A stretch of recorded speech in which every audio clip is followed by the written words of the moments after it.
Hi everyone, bank Nifty और bank Nifty के 12 stock का टेक्निकल एनालिसिस करेंगे डेली टाइम फ्रेम में। तो बैंक निफ्टी ने सेम यस्टरडे जैसा ही कैंडल बनाया है। यस्टरडे रेड कैंडल बनाया था और आज ग्रीन कैंडल बनाया, लेकिन छोटा कैंडल बनाया, लेकिन बनाया है सेम कैंडल। अगर आप देखो ध्यान से तो सेम कैंडल ही बनाया है, इन्वर्स हैमर कैंडल ही बनाया है, हैमर बना है उल्टा वाला, बराबर है। और दोनों में वीक छोटी छोटी बनी है, कंपेयर टू रेशियो के हिसाब से 20 मूविंग एवरेज के नीचे है। इंडिकेटर में भी कोई खास मूवमेंट नहीं है, तो यहाँ पे कंफ्यूजिंग मोड है।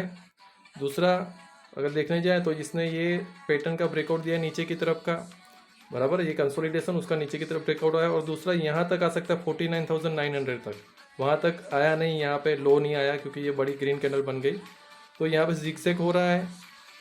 यहाँ पे कोई भी स्ट्रॉन्ग टेक्निकल एनालिसिस एक्सपर्टाइज नहीं है कि यहाँ पे बाय होगा 100% अप ही जाएगा, ऐसा कि डाउन ही आएगा, कन्फ्यूजन मोड में है। तो हम यहाँ पे अभी बैंक निफ्टी में कोई भी सिनेरियो नहीं बना सकते कि 100% ऊपर की जाएंगे सारे स्टॉक, यहाँ नीचे जाएंगे। ये टोटली कन्फ्यूजिंग मोड है। यहाँ पे ट्रैप होने का ज़्यादा चांसेस है। शायद आप शॉर्ट करो तो भी ट्रैप हो सकते हैं और बाय करो तो भी आप शॉर्ट हो सकते हैं। अभी 12 स्टॉक देखेंगे कौन से स्टॉक स्ट्रॉन्ग है, कौन से वीक हैं। एयू बैंक अपने रेसिस्टेंट पे ही है, बराबर है। तो ये एक डाउन ट्रेंड है, यहाँ पे ऊपर गया, रेसिस्टेंट बनाया, यहाँ से वापस आया, यहाँ पे ब्रेकआउट दिया, ब्रेकआउट फेल हो गया है, वापस नीचे आ गया और वापस वहीं पे कंसोलिडेट कर रहा है। तो ये एक strong AU small finance bank strong candidate कहलाएगा। क्यों? क्योंकि हर बार यहाँ से प्राइस रिजेक्ट हो रहा है और आज वहीं पे वो सपोर्ट कर रहा है। यहाँ पे हमको एक अच्छा सा ब्रेकआउट मिले, ये जो दोनों लाइन है वो लाइन के ऊपर का अच्छा सा ब्रेकआउट मिले तो यहाँ पे बाय मिलेगा, लेकिन नॉर्मल वाला मिलना चाहिए, ना कि कंफ्यूजिंग वाला जिगजैग वाला। यहाँ बहुत बड़ी ऐसी वाली कैंडल या बहुत बड़ी ऐसी वाली कैंडल नहीं हो तो हम नहीं करेंगे ट्रेड। हमें चाहिए नॉर्मल कैंडल, नॉर्मल मतलब ऐसी वाली नॉर्मल कैंडल का यहाँ पे ब्रेकआउट हो अच्छा वाला, तो यहाँ पे बाय होगा अच्छे से, वरना यहाँ पे भी कोई बाय अभी नहीं होगा। पैटर्न का ब्रेकआउट होगा तो यहाँ पे बाय बनेगा। ये स्ट्रॉन्ग स्टॉक है compare to other stock. Axis bank में यहाँ पे जो ब्रेकआउट हुआ था वो इनडिसिसिव ब्रेकआउट था, तो हम लोगों ने यहाँ पे एंट्री नहीं ली थी और वही हुआ, ऊपर नीचे हुआ और वापस नीचे आ गया, कंसोलिडेशन जोन में आ गया। मेन चीज़ ये है कि उसके लिए नीचे का कंसोलिडेशन और ये ऊपर का कंसोलिडेशन जोन है, तो यहाँ पे एक अच्छा कंसोलिडेशन बना रहा है, लेकिन ये ट्रैप हो सकता है, यहाँ ब्रेकआउट भी हो सकता है कि जानबूझ के यहाँ पे बहुत लोगों ने प्राइस लिया है, उन लोगों को स्टॉप लॉस हंटिंग करके एग्जिट करवाने के लिए भी ये ट्रैप खेला जा सकता है, बराबर है। तो यहाँ पे अगर एक अच्छा सा ऊपर का मुंह मिले तो यहाँ पे हम बाय हो सकता है, वरना अभी यहाँ पे कोई बाय नहीं है। बंधन बैंक बहुत बड़ा ब्रेकआउट दे दिया है ऊपर की तरफ का, बराबर है। ये टोटली ऑपरेटर बेस हो गया सकता है, ये उसका मेन डाउन ट्रेंड है। यहाँ से प्राइस रिवर्सल होना फेल हो गया, यहाँ से फेल हो रहा है, यहाँ से फेल हो रहा है, यहाँ पे ट्राई किया, यहाँ पे वापस फेल हो गया और सीधा 2 दिन में इतना बड़ा मूवमेंट मिल गया। तो हो सकता है यहाँ पे बहुत बड़ा ट्रैप होने की चांसेस हैं। देखो यहाँ पे बहुत छोटे छोटे धीरे धीरे कैंसर बन रहे हैं। यहाँ पे ऊपर गया और वो भी फेल हो गया, नीचे आ गया, यहाँ तक आया और यहाँ से सीधा 2 दिन में यहाँ तक ऊपर तक का मूवमेंट मिल गया। तो यहाँ पे वापस आना चाहिए, कंसोलिडेशन होना चाहिए और प्रॉपर पैटर्न का ब्रेकआउट मिले तो हमें यहाँ पे बाय एंट्री मिलेगी रिवर्सल की, वरना हमें वेट करना पड़ेगा, ये यहीं कंसोलिडेशन हो जाएगा। यहाँ पे अभी रिस्की है। क्यों? क्योंकि अगर हमने यहाँ पे बाय भी कर लिया तो स्टॉप लॉस बहुत बड़ा हो जाएगा, क्योंकि गैप डाउन भी है और हमारा स्टॉप लॉस यहाँ पे बनेगा, इसलिए यहाँ पे हम एंट्री नहीं ले सकते। बैंक ऑफ बड़ौदा में एंट्री बनती, लेकिन वहाँ पे भी गैप अप हो गया। पंजाब नेशनल बैंक में भी सेम हो गया। यहाँ पे ये जिगजैग है, बहुत ही अच्छा कंसोलिडेशन है। यहाँ पे ये पैटर्न का ब्रेकआउट मिलना चाहिए था नॉर्मल कैंडल की तरह, जैसे यहाँ पे हुआ है, जैसे यहाँ पे हुआ है, जैसे यहाँ पे हुआ है, लेकिन यहाँ पे ऐसा नहीं हुआ। यहाँ पे गैप अप हो गया है और अब रेड कैंडल बन गया है। तो यहाँ पे एक रिस्की है, रिस्की ट्रेड ले सकते हैं कि भाई यहाँ का बहुत बड़ा स्टॉप लॉस हो जाएगा, इसके नीचे जाएगा तो स्टॉप लॉस और बाकी ऊपर जाएगा तो हम प्रॉफिट बुकिंग करेंगे। प्रॉफिट बुकिंग कहाँ तक आ सकता है? 285 तक का आ सकता है। तो यहाँ पे भी एक रिस्की ट्रेड है, इसलिए यहाँ पे पैटर्न ब्रेकआउट का वेट करने की जगह पे डायरेक्ट गैप अप हो गया है, तो यहाँ पे भी कोई एंट्री नहीं बनी है हमारी। फेडरल बैंक तो हम अवॉइड करेंगे। क्यों? हर बार जिगजैग कैंडल बनती है, स्टॉप लॉस हंटिंग होता है, तो हम इसको अवॉइड करेंगे। HDFC बैंक में मेन डाउन ट्रेंड आ गया था, यहाँ पे डाउन ट्रेंड, यहाँ कंसोलिडेशन, ये ब्रेकआउट लिया, यहाँ से हर बार फेल होता है। पुराने जितनी भी बार देखोगे हर बार वही प्राइस पे आके वहाँ पे पैटर्न फेल हुआ है। और ये अच्छी बात है कि अगर ये जो सपोर्ट और रेसिस्टेंट का काम कर रहा है हर बार, वहाँ पे अच्छी सी कंसोलिडेशन हो रही है, उसकी ब्रेकआउट ऊपर की तरफ की मिले तो यहाँ पे अच्छा बाय बनेगा। लेकिन ये भी बहुत ही इनडिसिसिव कैंडल बन रही है, बहुत ही नैरो कैंडल बन रही है और कोई प्रॉपर पैटर्न नहीं बन रही है।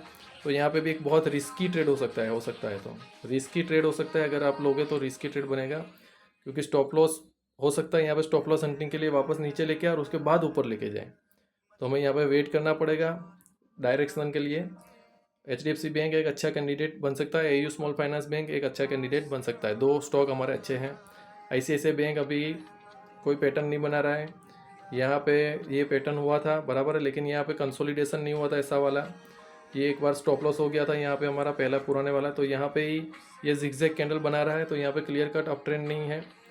अभी यहाँ पे हमको प्रॉपर वेट करना पड़ेगा, कोई अच्छी सी पैटर्न बने तो ही हम यहाँ पे बाय करेंगे, वरना यहाँ पे भी अभी कोई बाय नहीं करेंगे, अभी कोई भी पैटर्न नहीं बन रही है, कंसोलिडेशन पैटर्न नहीं बन रही है। IDFC फर्स्ट बैंक मेन उसका डाउन ट्रेंड चल रहा है, यहाँ पे देखिए बहुत टाइम से नीचे ही आ रहा है प्राइस, यहाँ से हर बार रिजेक्ट हो रहा है, रेसिस्टेंट बन गया बहुत स्ट्रॉन्ग, यहाँ पे आया, यहाँ पे पैटर्न बनाई, दोनों तरफ का मूवमेंट दिया, दोनों तरफ फेल हुए। यहाँ से हमें पता चला कि ये स्टॉक में अभी ट्रेड नहीं करना चाहिए, क्यों? क्योंकि इसने बायर को भी फंसाया है और सेलर को भी फंसाया है, वापस वहीं पे आ गया, वहीं से रिजेक्ट हुआ, वापस देखा वापस वही रेसिस्टेंस से रिजेक्ट हुआ, और इस पर बहुत बड़ा फॉल आया है, और इस पर पुराने वाले लेवल को भी नीचे आया है, देखो पुराने वाले लेवल जो हैं उसके,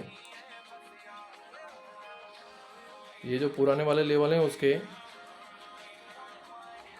ये पुराने वाले लेवल से भी नीचे आया है, और अभी वहाँ पे रेसिस्टेंस ले रहा है, हो सकता है आने वाले दिनों में वापस ये ऐसे ही जाएगा, ऐसे जाएगा, फिर वापस ऐसे नीचे की तरफ जाएगा, यहाँ पे भी हम कोई भी ट्रेड नहीं लेंगे। इंडसइंड बैंक में दो कंसोलिडेशन बन गए हैं, वो नीचे के कंसोलिडेशन में आ गए, ये ऊपर का कंसोलिडेशन है, ये नीचे का है, यहाँ पे दोनों बार फेल हुआ है प्राइस और वापस नीचे आया है, यहीं से प्राइस फेल हुआ है, देखो नीचे नहीं जा रहा है, यहाँ से रिवर्सल लिया, लेकिन ये जो रिवर्सल लिया वो इतना स्ट्रॉन्ग रिवर्सल नहीं है, कोई प्रॉपर अच्छी सी ऐसी पैटर्न बना था और उसका ब्रेकआउट मिलता अच्छा वाला तो यहाँ पे बाय बनता, पर यहाँ पे ऐसा नहीं है, सीधी एक ही कैंडल बना दी है, तो यहाँ पे भी अभी हम कोई बाय नहीं करेंगे, यहाँ पे ट्रैप होने के चांसेस हैं। कोटक महिंद्रा बैंक अवॉइड करेंगे, क्यों?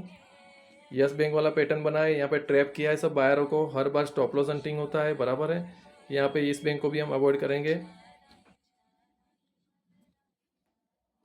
पंजाब नेशनल बैंक में बाय बनता है, लेकिन उसमें भी क्या किया, ऐसा वाला पैटर्न नहीं बनाया और सीधा गैप अप कर दिया, बहुत बड़ा मुंह दे दिया, तो यहाँ पे स्टॉप लॉस और वो प्रॉपर नहीं है, वरना ये भी बहुत अच्छा स्टॉक था, कंसोलिडेट हो रहा था यहाँ पे ही, और यहाँ से बाय बनता हमारा, लेकिन बिना पैटर्न के बहुत बड़ा मूवमेंट मिल गया है, तो यहाँ पे भी हम अवॉइड करेंगे ये स्टॉक को। वापस यहाँ पे अगर रिवर्सल आता है, यहाँ पे रेसिस्टेंस बनता है, कोई पैटर्न बनता है, तो ही हम इसमें बाय करेंगे, वरना अभी यहाँ पे कोई बाय नहीं बनेगा। स्टेट बैंक ऑफ इंडिया में भी हम अभी कोई बाय नहीं बनेगा, क्यों नहीं बनेगा? क्योंकि उसका जब हाई और लो जो बना था, जिसने पूरा कैंडल का पूरा सब कुछ स्ट्रक्चर चेंज कर दिया था, उसके ऊपर या नीचे कोई प्रॉपर पैटर्न बने ऐसा वाला या ऐसा वाला, तो ही उसमें बाय करेंगे, वरना इसमें भी अभी कोई बाय या सेल नहीं करेंगे। तो सिर्फ दो स्टॉक हमारे स्ट्रॉन्ग है, एक AU फाइनेंस बैंक, क्यों? क्योंकि वो नीचे की तरफ नहीं है, अच्छा कंसोलिडेट कर रहा है, दूसरा एक HDFC बैंक, यहाँ पे HDFC बैंक भी यहाँ पे अच्छा कंसोलिडेट कर रहा है, तो यहाँ पे ये दो स्टॉक सिर्फ स्ट्रॉन्ग है। ये वीडियो सिर्फ एजुकेशन पर्पज़ के लिए है, आपका बाय सेल आपके एडवाइज़र या आपके खुद के टेक्निकल एनालिसिस करने के बाद ही लें। Thank you.